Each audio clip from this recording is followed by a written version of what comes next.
Cool.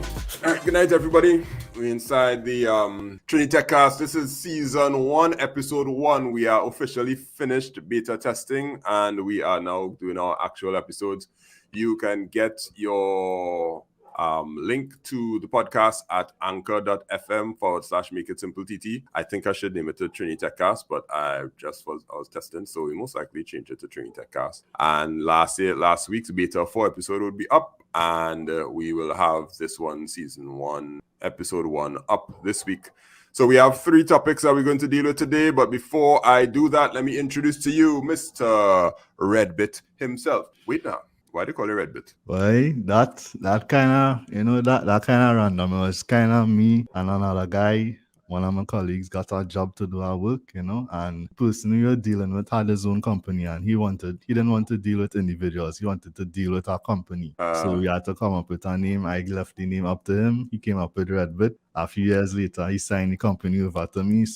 And I just wanted Redbit. It had no big significance from my part. I never really asked him what the day was. I just wanted it call for me. Okay. Yeah, just Redbit. Yeah, that's kind of cool, though. That's kind of cool. Yeah, so it has no big significance behind it. But yeah, as you say, we diving into this stuff with Nestle and their whole new hybrid work from home culture. It had we got a little talent too from our Prime Minister in terms of work from home and it not being able to work necessarily. Yeah. And I kind of get where you're coming from in terms of the public sector. It might be a little harder to implement there, but Nestle as a private company, they kind of, I'm not sure, I know for sure it have other private companies that have this implemented, but Nestle here on the forefront, they invested heavily into it. Let me get the article up and let me see what they say. And well, I gonna question you, or you gonna question me. We will see how it go. Let's see what they say, right? So Nestle Trinidad and Tobago, they believe they're moving in the right direction. The screen probably kind of small for people. I'm gonna zoom in a little bit. Hope it go to mobile. Right, yeah, it went to mobile. Right, cool. They are trying to inculcate our work culture or hybrid work culture, right? That's what they said. And they recently invested $2 million to the introduction of new plant-based beverage production line and remodeling their corporate workspace. You see that corporate workspace, that kind of buzzword that people are using a lot these days now. And here's the quote from what's his name? Jose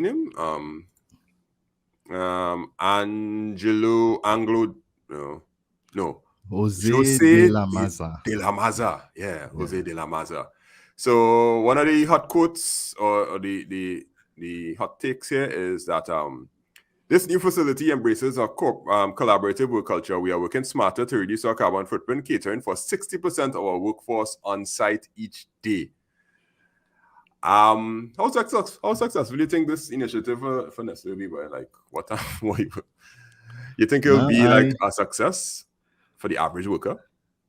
I think the fact that they invested $2 million into it meant that a lot of consultation and research would have gone into it, in terms of what probably worked before, what might work, some feedback from their current workforce and probably best practices around the world. I don't think you're going to invest $2 million into something that you don't think would necessarily work, and also they're not really going with a big bang approach, in the sense that everybody going to be working from home. They're doing it hybrid.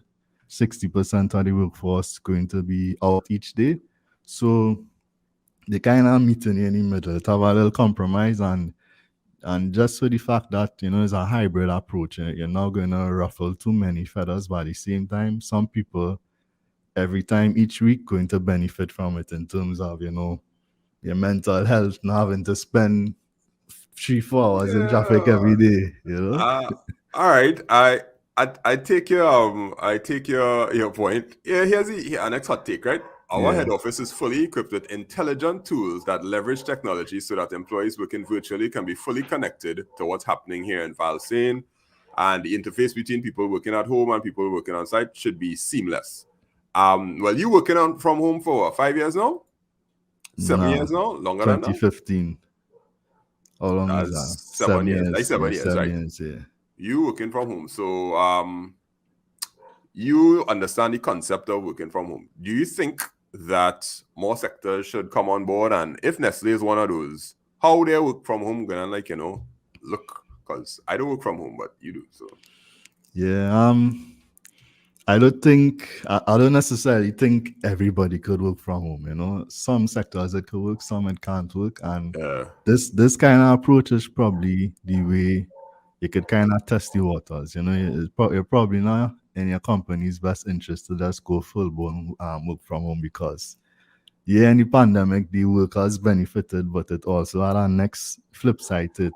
If yeah, your yeah, whole yeah, workforce home, it are people who not gonna eat in terms of taxi drivers, it are people who dependent on foot traffic, you yeah. know, food vendors, malls, that kind of thing. So if come tomorrow, the whole population back home, we could, you know, it's not necessarily going to be a good thing, but in terms of it has a lot of benefits for the average worker, you know. But So I then think, okay, so let's say that they have 40% should mhm, be home, right? So 60% is on the plant and 40% working from home. I am guessing that the 60% that there have to be there because Nestle is a factory, right? So yeah, yeah, they have some sort of production line, they have some sort of workers on the monitoring the machinery and that kind of thing. So the 40% are working from home, that's like the accounting department, marketing department, finance, where else? yeah, IT, probably some of the managers, but I think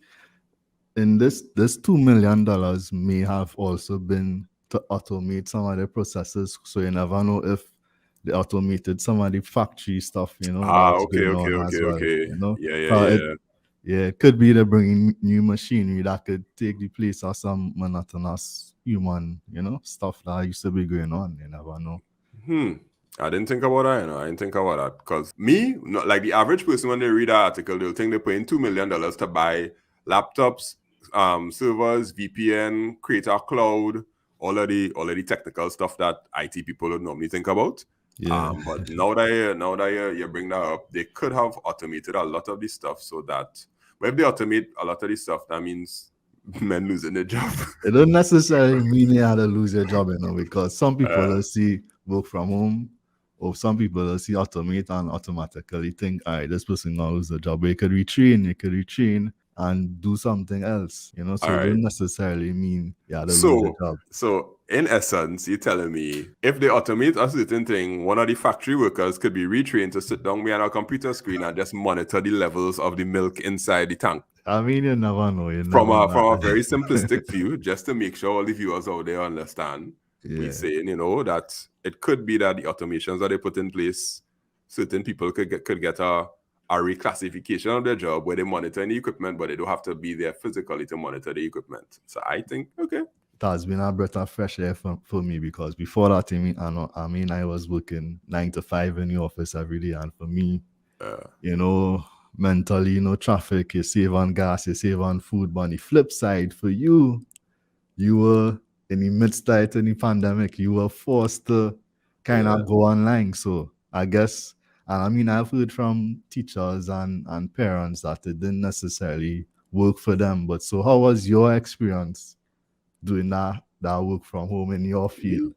But teaching IT online is a joy. That's Yeah, like that's I rather do that than actually go. Actually, no. I like to go to school because I love the physical interaction with my students and thing, and you'll yeah, be able to get a better feel of the teaching process. But like all my lessons classes that I teach, all of them yeah. virtual, and I will tell you about, I guess, 75% of the joy that I get when I'm teaching physically, when I'm teaching online. So, because even before the pandemic, I was doing classes online privately. Yeah, yeah. Yeah, it had real pain. I was like a go-to kind of.